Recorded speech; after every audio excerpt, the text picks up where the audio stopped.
Welcome to MojoPlays. Today we'll be looking at some of the hardest and most detested missions from the Grand Theft Auto and Red Dead Redemption series. Oh shit, here we go again. Before we begin, we publish new content all week long, so be sure to subscribe and ring the bell to get notified about our latest videos. Just so you know, there will be spoilers ahead, particularly for Red Dead Redemption 2, so a major spoiler warning is in effect. Didn't reckon I should waste my time killing you. But I felt different. So it seems. Wrong side of the tracks. Grand Theft Auto San Andreas. We gotta get those fools! How could we not include Wrong Side of the Tracks? This is easily one of the most hated missions in the entire GTA canon, a horrible mixture of frustrating gameplay, timing, and an annoying companion. The goal is relatively simple, stop 4 Vagos thugs from escaping a train. But apparently these thugs are made of titanium because they take 100 bullets before they go down. And Big Smoke isn't a very good shot to begin with. Not only that, but you have to dodge cars, oncoming trains, and kill the thugs before crossing a certain section of the map. Say it with us now. All we had to do was follow the damn train, CJ! American Venom, Red Dead Redemption 2. You pathetic bastard! Red Dead Redemption 2 was a pretty easy game, and none of the story missions really resulted in a lot of grief. Until the end. While American Venom isn't Dark Souls or anything like that, it serves as a huge difficulty spike from the rest of the game.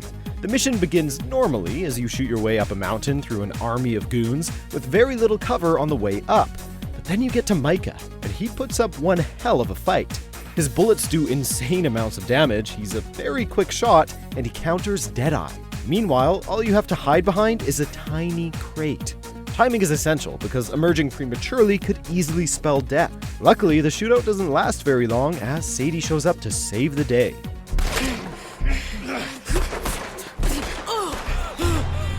Come on now, Micah! At least die like a man! We shall be together in paradise. Red Dead Redemption. Have fun. The same to you, sir. We Shall Be Together in Paradise took the offensive gameplay of Red Dead Redemption and turned it on its head.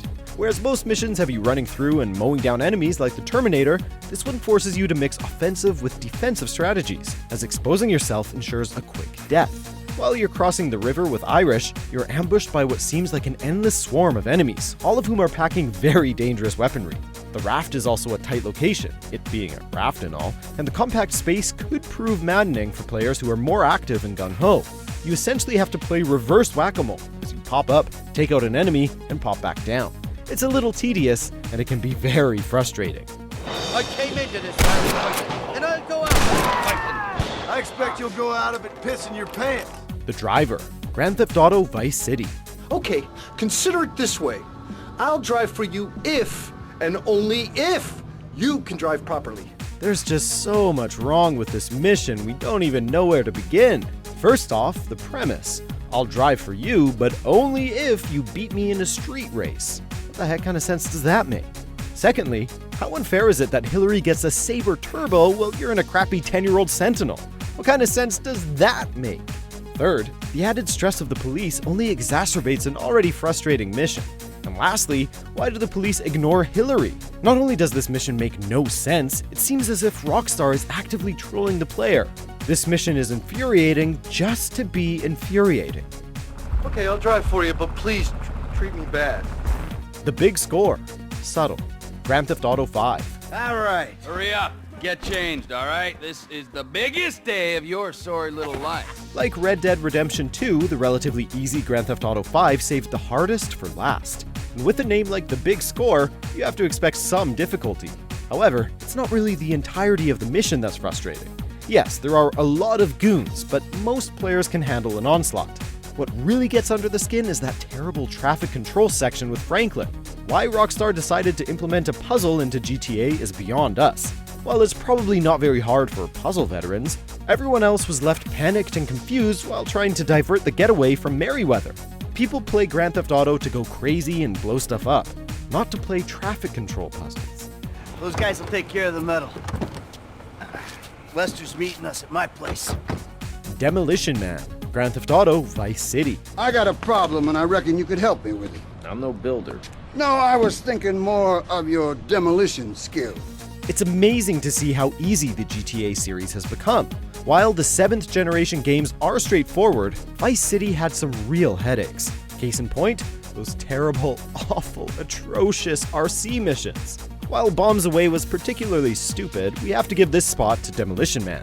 Yes, the timer is scary and adds an unnecessary component to the mission. Yes, it can suck when a security guard blows up the helicopter, but what really sucks are the controls. Controlling this RC helicopter is an absolute nightmare, especially on PC.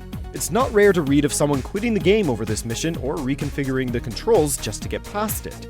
It's a horribly designed and programmed mission, and it's a rare stain on the perfection that is Vice City.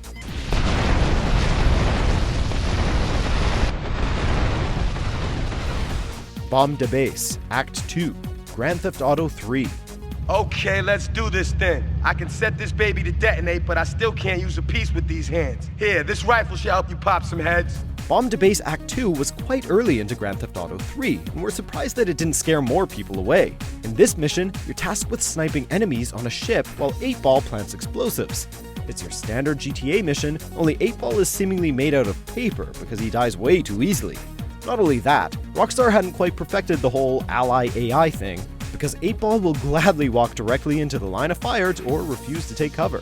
The enemies can also be hard to locate, so by the time you actually spot where the gunfire is coming from, those bullets will have entered 8-Ball.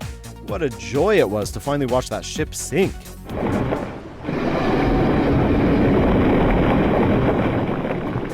Supply lines, Grand Theft Auto San Andreas. What kind of weapons you got? I've got a prototype of a miniature plane. Supply lines still give San Andreas players nightmares.